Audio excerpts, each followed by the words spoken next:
C'était le micro à l'honorable Grégoire Mirindi qui va procéder à l'ouverture de la session de mars. Honorable Président. Pour aujourd'hui, un seul point à l'ordre du jour, c'est la cérémonie d'ouverture de la session de mars. Ma première session dit que je suis nommé président du Conseil national. Et il n'y a pas d'échange, nous procédons seulement à la lecture de notre discours d'ouverture. Honorable président national de l'Union pour la nation congolaise, honorable secrétaire général de l'Union pour la nation congolaise, très chers invités à vos qualités et titres respectifs. Grande est notre joie de vous accueillir dans ce cadre qui abrite les sièges de notre parti en réponse à l'invitation à vous adresser pour participer à la première cérémonie d'ouverture de la session ordinaire de mars 2018 du Conseil national. Avant de livrer la quintessence de mon adresse d'aujourd'hui, je vous prie, très chers camarades, de vous lever pour observer une minute de silence en mémoire de nos compatriotes tombés pour certains sous les balles des agents de sécurité censés les protéger, pour d'autres sous des actes criminels inqualifiables des groupes armés.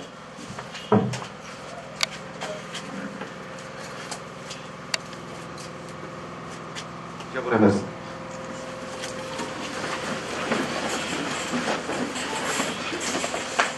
En effet, le Conseil national est un organe créé au sein de l'INC pour exercer les attributions qui reviennent traditionnellement au sein d'un État, mutatis mutandis, aux organes délibérants que sont les assemblées nationales, les assemblées provinciales, les conseils urbains, les conseils municipaux, les conseils de chefferie et les conseils de secteur.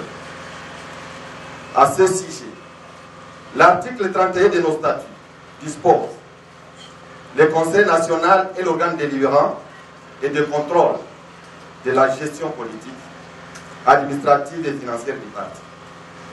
Il vote le budget annuel du parti. L'article 32 poursuit en ces termes: les moyens de contrôle du Conseil national sont la commission d'enquête et l'interpellation des membres du secrétariat politique national. À l'article 33, on peut lire: le Conseil national fait des recommandations au secrétariat politique national qui en tient compte.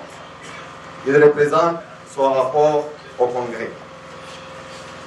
Très chers camarades, vos présences massives ici ces jours nous encouragent et témoignent votre attachement au parti. Elles sont un indice de votre détermination à répondre à l'appel du parti. La vie et la survie de tout parti politique dépendent du dynamisme, du zèle, de l'abnégation et de la détermination de ses membres. Un parti sans membres est une coquille vide. Un parti nanti de l'égalité et dépourvu d'efficacité et d'effectivité est comme un tourbillon incapable de soulever une feuille morte par terre. Il est à côté des autres un parti amorphe, qualifié de parti mallette, ou un parti appendice, dit alimentaire. Mal alimenté ou insatisfait, il se dit centriste. Un parti sans position, car il n'est ni à gauche ni à droite. Il baigne dans le neutralisme politique de triste mémoire. En revanche, il y a des partis qui ont plus de foule que de membres. Un élément de foule n'a pas de position tranchée. Il s'oriente au gré des vents et s'offre au plus offrant. Il subit les événements sans les comprendre. Il fait de ses rêves une réalité. Il croit réguler les événements alors qu'il court derrière eux. Faute d'appréciation lucide, il rate des opportunités inespérées, se faisant l'illusion d'avoir le temps avec lui. En revanche, un vrai membre d'un parti politique a les yeux, le cœur et la raison tournée vers ces derniers. Il doit avoir exprimé son adhésion en toute indépendance d'esprit, connaît l'essentiel de l'idéologie, du projet de société de son parti et cotise au lieu de tout attendre du chef du parti ou de ceux qui ont la charge de gérer ces organes. Il est au courant des axes pragmatiques prioritaires que son parti compte exécuter dès son accession au pouvoir. La République démocratique du Congo compte des centaines de partis politiques. Cependant, rares sont ceux qui tirent les leçons de la gestion calamiteuse que notre pays a connue depuis l'indépendance. Rares sont ceux qui montrent au peuple les voies et moyens de transformer positivement ses conditions de vie. Et pourquoi? La raison est que le champ réflexif, des leaders, depuis l'indépendance, demeure étroit. Ils n'ont pas pris conscience qu'ils président à la destinée d'une grande puissance économique. Et quand on est mentalement pauvre, on est pauvre en tout point de vue. Honorable Président national, honorable Secrétaire général, chers camarades à vos titres et qualités respectifs. Le constat décrit ci-avant est aussi malheureux qu'évocateur. Il détermine notre choix à nous exprimer sur un concept qui a permis à de nombreux pays de se développer et par conséquent d'améliorer les conditions de vie d'existence de leur peuple. Ce concept se nomme le contrôle. Un terme que tous les gestionnaires haïssent, quel que soit leur niveau, leur rang, leur sexe, leur domaine de formation. Et pourtant, une vie sans contrôle, une santé sans contrôle, une formation sans contrôle, un service sans contrôle, un parti sans contrôle, un pays sans contrôle, une consommation sans contrôle, etc., n'est pas différent d'une peste. Le contrôle est un concept. Le contrôle est un concept générique, au sens divers, selon les secteurs. Le concept de contrôle est une vérification, une inspection de l'avancement, de la stagnation ou de la régression d'un fait, d'une action, d'un secteur, d'un domaine précis, en vue d'encouragement, de conseils ou de sanctions positives ou négatives. Qui dit vérification dit preuve matérielle. Voilà pourquoi le concept contrôle effraie, perturbe les contrôlés. Souvent, ces réactions se manifestent par l'énervement, les malaises, la fuite, la dissimulation des documents, la corruption, les mensonges, la tentative de ne pas fournir tous les renseignements voulus. Ainsi, le contrôleur doit-il rassurer son interlocuteur que la mission consiste en un échange, en une évaluation pour les progrès, même si à la fin, les conclusions peuvent aboutir à des sanctions négatives. Tel est notamment le fondement de l'essor économique, et par ricochet, de la répartition équitable des revenus nationaux entre les citoyens des États développés ou des États émergents. Parler du contrôle, c'est aussi parler des fonctions, des compétences et d'attributions, des responsabilités d'évaluation, de redevabilité. C'est parler de la bonne gouvernance, du respect des lois et règlements. Contrôler, c'est administrer des sanctions positives ou négatives. Bref, c'est assurer l'égalité de valeur entre ce qu'on dit et ce qu'on fait. Entre les dire et les faire. C'est l'écart entre ce qui est et ce qui devrait être, qui fait que beaucoup de gestionnaires n'aiment pas les contrôles. Mais lorsqu'il y a identité entre ce qui est et ce qui a été dit, alors le contrôle est parfait et est de ce fait au service du développement et de l'intérêt général. Si notre pays souffre de la corruption, du détournement des deniers publics, de l'abandon des secteurs vitaux qui auraient pu booster son développement, c'est parce que le pays a renoncé au contrôle depuis plusieurs années. Les instruments de contrôle ont été rendus inactifs, soit parce qu'on les prive des moyens d'action, soit parce qu'ils sont intimidés ou carrément impliqués dans les dossiers qu'ils sont censés contrôler. Les contrôles ne concernent pas seulement des domaines qui relèvent des mesures ou du contenu, qualité et quantité. Un bon gestionnaire se doit un autocontrôle appelé contrôle de soi, contrôle de langage, écrit, verbal, gestuel, artistique, mimique. Le contrôle étant un concept générique, avons-nous révélé, se trouve usité dans divers domaines. Ainsi, entendons-nous parler par exemple du contrôle technique, du contrôle médical, du contrôle de qualité et de quantité, du contrôle frontalier, du contrôle de politique publique, du contrôle familial, du contrôle d'identité, du contrôle judiciaire, du contrôle de naissance, des armes, du contrôle des passions, du contrôle administratif, du contrôle financier, etc. Le dénominateur commun de tous ces contrôles est les résultats à atteindre. L'objectif est visé. Celui de faire ou d'être mieux qu'auparavant. Le contrôle n'est jamais conçu a priori comme un instrument de sanction. Celle-ci, positive ou négative, est toujours prise a posteriori.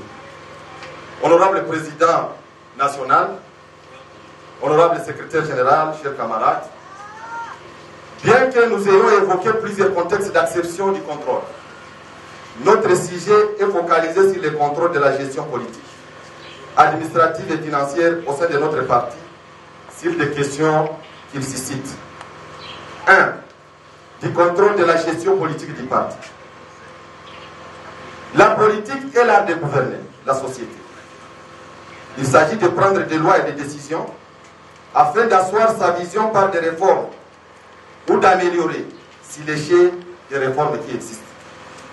C'est cette capacité de prendre des décisions au nom et pour les comptes des pays qui fait du gouvernement sa caractéristique première. À cet égard, gouverner se différencie de gérer. Gérer, en effet, consiste à poser des actes quotidiens compatibles avec les lois et les règlements afin d'exécuter les activités d'intérêt général.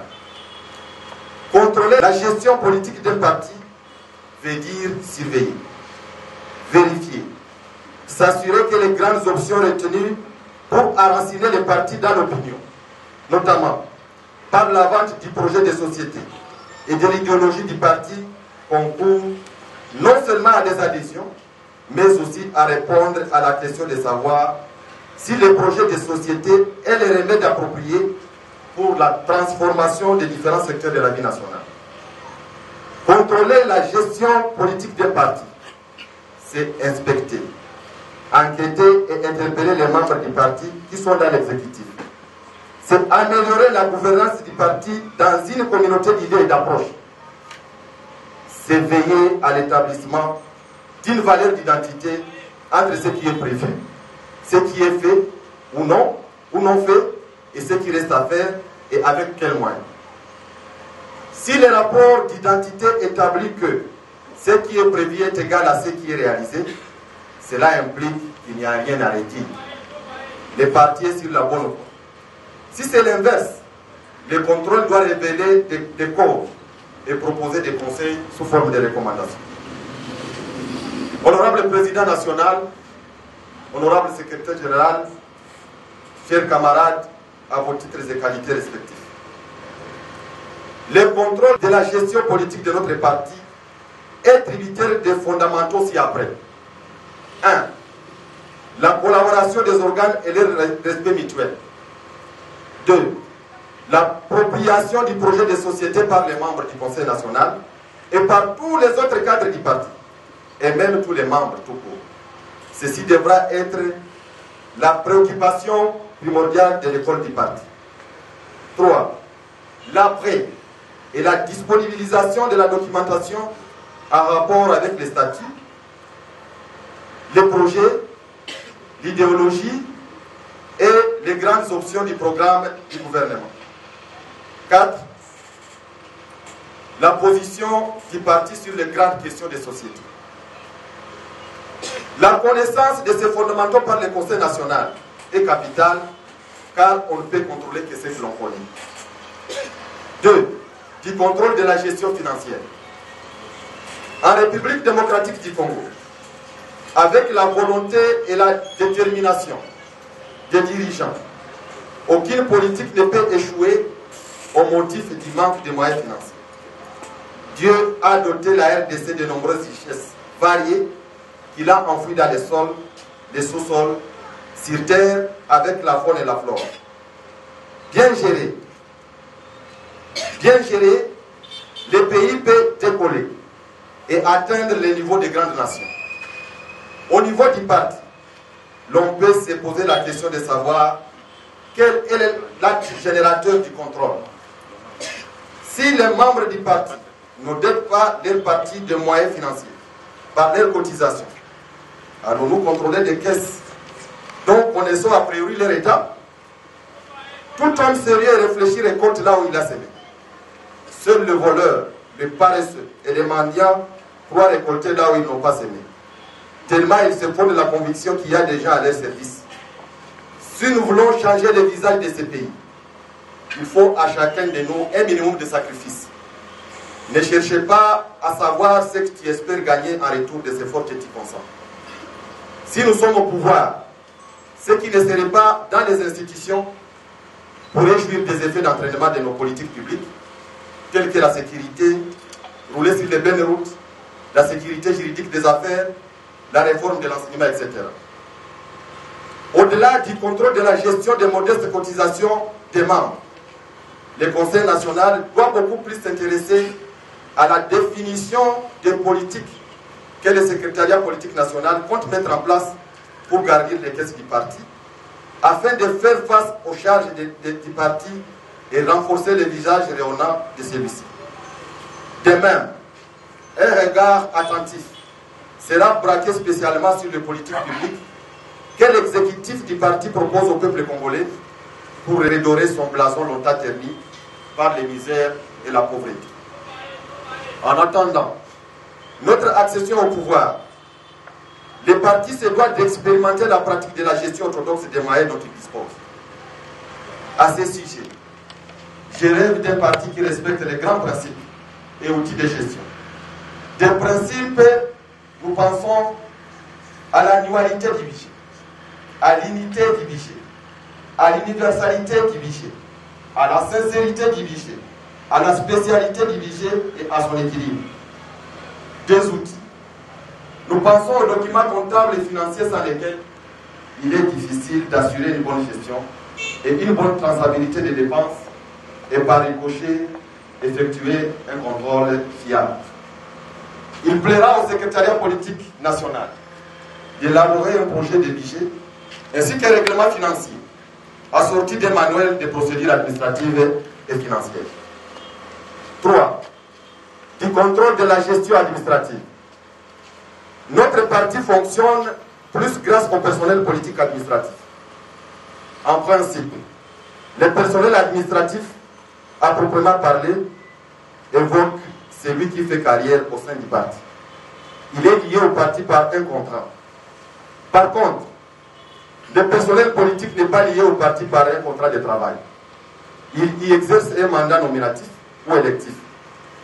Le Conseil national propose, dès que les moyens pécuniaires seront disponibles, de mettre en place de manière progressive une administration susceptible d'épauler les autorités politiques à gérer quotidiennement les partis.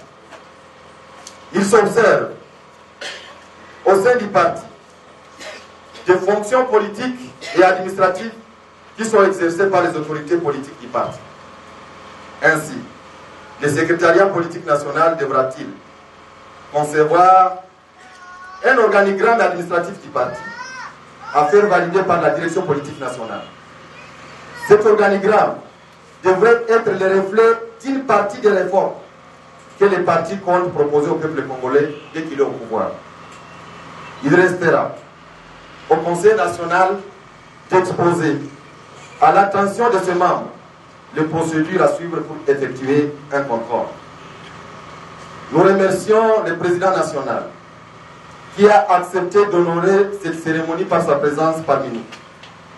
Nos remerciements s'adressent également aux membres du Conseil national qui se sont montrés engagés dans la préparation de cet événement. Que le haut cadre, ici présent, accepte notre reconnaissance pour avoir répondu à notre invitation un jour où chacun de nous aménage un agenda de repos, de visites guidées, de loisirs et de plaisirs. À tous les invités, nous disons merci, mieux, grand merci. Les bonnes choses coïncident avec des événements heureux. Nous parlons ici de l'anniversaire du camarade membre du Conseil national à la personne de M. Trésor Kemeni. Pour terminer, nous demandons aux caucus provinciaux qui n'ont pas encore fait de communiquer le nom de leurs délégués au Conseil national pour validation et entérinement par le président national. Honorable président national, honorable secrétaire général, chers camarades, je vous remercie pour votre sympathique attention. Que vive l'INC, que vive la République démocratique du Congo.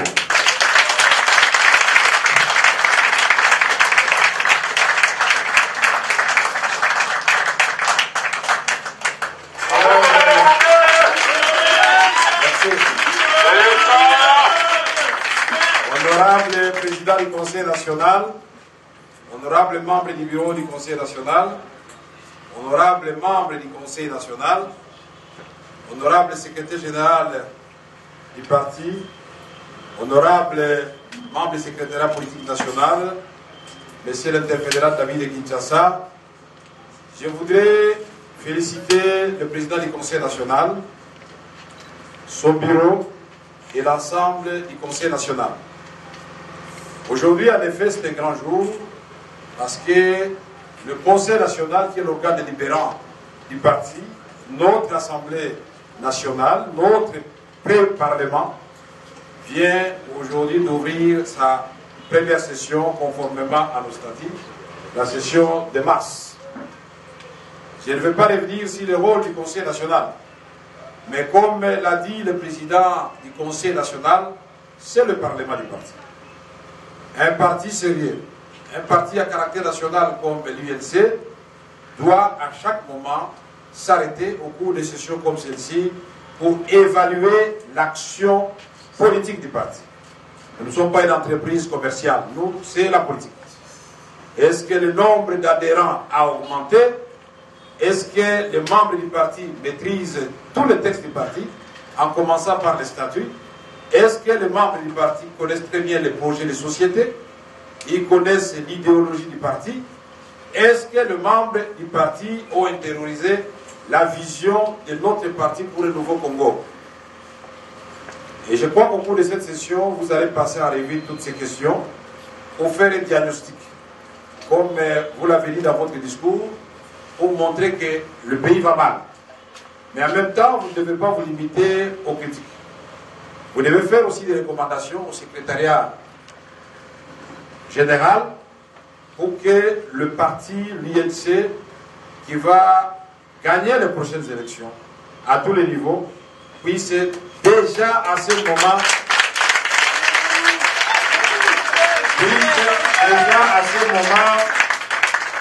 proposer une alternative crédible.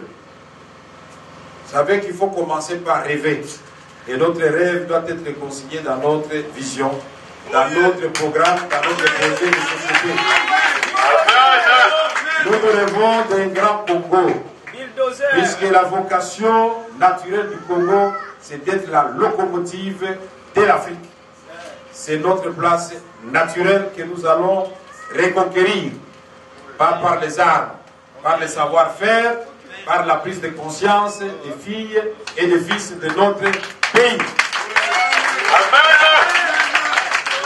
Le Conseil national doit inciter aussi les corps du parti à lancer ces travaux.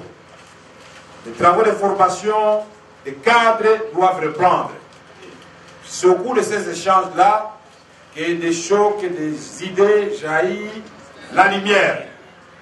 Nous voulons, après avoir formé plus de 6000 cadres du parti, tous les jeunes, tous les cadres qui excellent dans les débats à la télévision, dans les parlements debout dans les rues, dans les meetings, dans les discussions de chaque jour, nous voulons que ce nombre de 6 000 soit multiplié par 10. Il faut avoir des débatteurs, des gens qui maîtrisent les questions de l'heure. Nous voulons aussi rappeler que cette session s'ouvre dans un contexte particulier de notre pays. Nous devons appliquer la loi électorale. Nous sommes en pleine période de regroupement des partis politiques. Nous sommes en pleine période où nous affûtons nos armes pour nous préparer aux élections provinciales, aux élections législatives nationales et à l'élection présidentielle.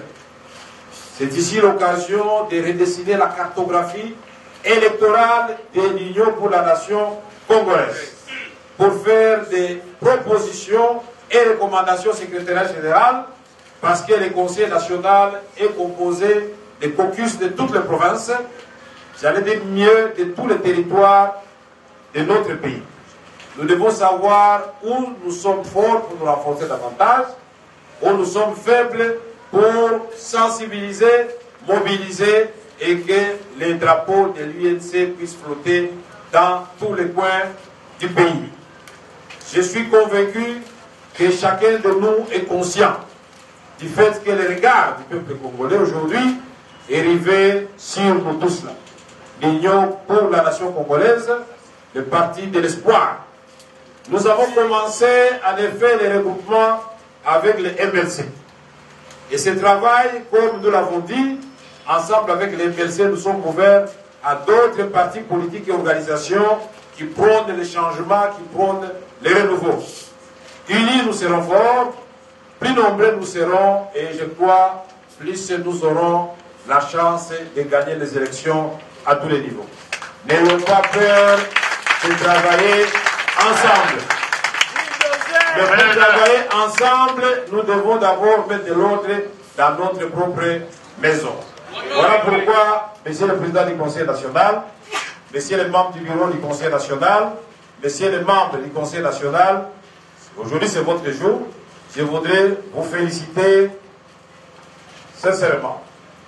J'ai été surpris, je ne sais pas où est-ce que vous avez trouvé cette belle tenue, qui me rappelle le point où j'étais moi-même président de l'Assemblée nationale. Il faut donner l'importance à la fonction. Vous avez vu que Maître Mayo est devenu secrétaire général de l'UNC, donc on commence à le prendre comme le véritable Premier ministre de la République démocratique du Congo.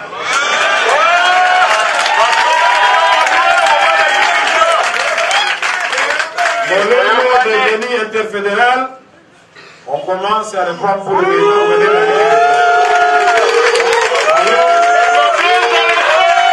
Honorable Milindi, il n'y a pas de doute, et nous vous considérons aujourd'hui comme le président de l'Assemblée nationale. Alors nous allons demander au secrétaire permanent aussi de lancer ses travaux, comme ça nous les prendrons pour le président du Sénat du parti. Comme ça, tout est en place et l'INC peut être en mode de bataille. Camarades, membres du parti, je voudrais vous remercier. Je me disais, avec ce soleil de plomb, 38 degrés à l'ombre, je n'allais trouver personne ici, d'autant plus qu'il s'agissait d'une simple ouverture d'une session du Parlement du parti. Mais cette solidarité que vous manifestez chaque jour, c'est ça la force de l'UNC. Que Dieu bénisse la République démocratique du Congo, que Dieu bénisse l'Union pour la nation congolaise. Je vous souhaite plein succès au cours de cette session qui s'ouvre aujourd'hui. Je vous remercie.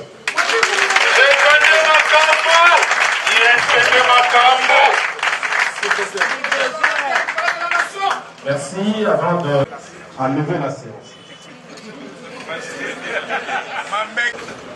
Nous réitérons encore nos remerciements. Et plus rien n'est à l'ordre du jour, la séance est levée.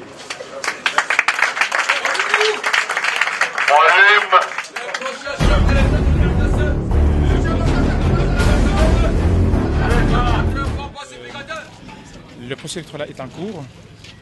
Vous aménagez vos troupes pour ces processus. Vous êtes prêts à y aller ou bien vous avez un peu de doute pour y aller? Non, nous sommes prêts à aller aux élections. Nous sommes prêts à aller aux élections. Et c'est comme ça que vous nous avez vu, les premiers, avec, quand je dis les premiers, c'est-à-dire le premier groupe avec le MLC, aller rencontrer les bureaux de la CENI. Nous avons voulu savoir comment évolue le travail du nettoyage des fichiers électoraux. Nous avons voulu finalement briser le mystère des fameux serveurs et nous avons eu des explications sur la machine à voter. Les explications de la machine à voter, nous devons être clairs, ça ne nous a pas convaincus. Parce que les tests qui avaient été faits, ces tests a démontré qu'il faut au minimum 2 minutes 15 secondes par personne avisée pour voter. Ça signifie qu'il faudra au moins 3 jours pour que tout le monde puisse élire, les gens avisés. Nous avons commencé un travail de regroupement au niveau de l'opposition. Les MLC et nous avons ouvert ce processus et nous avons déjà tenu 3 réunions. Et nous avons dit que nous étions ouverts à d'autres formations politiques et organisations de la société civile. Et en même temps, parce que nous pensons et nous sommes convaincus que du côté de la majorité, ils peuvent ne pas dire la vérité, nous allons continuer la pression dans la rue pour que la majorité au pouvoir, avec son président, comprenne que nous sommes déjà en ordre de bataille et que dans une société comme la République démocratique du Congo, les changements doivent venir des urnes. Et nous sommes en train de nous préparer à ce moment, à travers le Conseil national et tous les organes du parti, pour que nous puissions gagner cette bataille à tous les niveaux. Parce qu'il y aura 3 élections le même jour, le provincial, le législatif national et la présidentielle.